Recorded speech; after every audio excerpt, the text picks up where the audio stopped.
tombée du rideau du dialogue national inclusif d'Angondji est en ébullition depuis quelques jours dans la sphère politique à travers des multiples sorties devant la presse nationale et internationale ayant pour charpente suspension et dissolution des partis politiques au Gabon.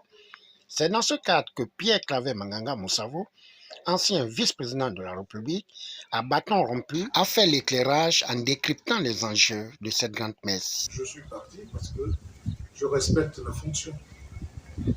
Sinon, je pense que si les choses ne sont pas corrigées, rectifiées, je ne participerai à quelconque rencontre qui inviterait à tout ça.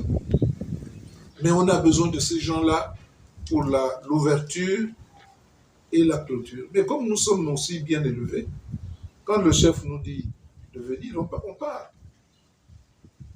Mais on sait que ce n'est pas bon d'utiliser l'image des gens pour simplement se faire bien voir. Il y a d'autres qui étaient invités qui ne sont pas allés. Donc, effectivement, on a raté le coche, on n'a pas parlé des vrais problèmes. Des problèmes qui empêchent que les élections se déroulent dans de bonnes conditions. Des problèmes qui empêchent qu'il n'y ait pas de fraude. Des problèmes qui empêchent que les gens ne reçoivent pas les financements nécessaires. Des problèmes qui font qu'on annonce des résultats qui sont faux. Et c'est pourquoi je dis, et je terminerai par là, que le général Oligui Nguema aurait pu être un sauveur pour notre pays. Parce que quand on est candidat soi-même, on n'a pas envie d'être battu. Donc on fait tout. On réunit les gens, on nomme les gens qui vont être dépendants de vous, espérant qu'ils vont faire ce que vous demandez. Seulement, il n'y a que 90 à l'Assemblée nationale. Il n'y a que, je ne sais pas combien au Sénat. Il n'y a que quelques membres du gouvernement, il n'y a que quelques directeurs généraux. Mais le reste des Gabonais, ils vivent comme avant, en difficulté.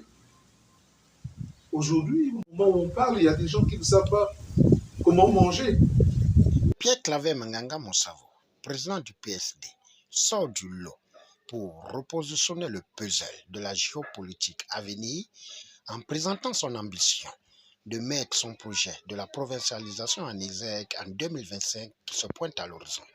Et moi, je dis au peuple gabonais, je voudrais consacrer le reste de ma vie à féconder véritablement le peuple. Vous voyez, moi, j'en ai la capacité, intellectuellement, et les moyens financiers qui viendront de partout pour financer le développement du Gabon et transformer le Gabon qui a plutôt de retard. Que ce serait dommage que je ne puisse pas mettre ça au moyen de tâche. Je n'ai pas besoin d'avoir des milliards pour vivre moi-même. J'ai besoin de ces milliards pour aider mon pays à reconstruire des universités, à reconstruire de bons lycées, à mettre des internats pour aider le peuple. C'est pourquoi, tant que je serai en vie et que j'aurai la force, je serai candidat. Parce que moi, j'ai été candidat, j'avais 43 ans. Mais je me dis que si j'avais été président, j'aurais été peut-être aussi nul, avec les mêmes idées. Et c'est dommage qu'on ait écarté déjà certaines compétences qui ont une grosse expérience. Manganga Moussavo n'a jamais eu des scores minables, bien au contraire. Mais ces scores ont été toujours dissimulés. Vous savez, on ne peut pas se mentir à soi-même. Si Manganga Moussavo avait eu des scores minables, il n'existerait plus politiquement. Beaucoup n'existent plus politiquement. Parce que quand ils vont dans les compétitions, ceux qu'ils ramènent et les idées qu'ils ont sont si pauvres que les gens ne les retiennent pas. Nous déduisons que malgré les obstacles d'incompréhension avec la population pour sa démarche politique et visionnaire pour le bien-être social à travers la provincialisation, Le natif de Moutasso s'engage pour une 16e candidature en 2025.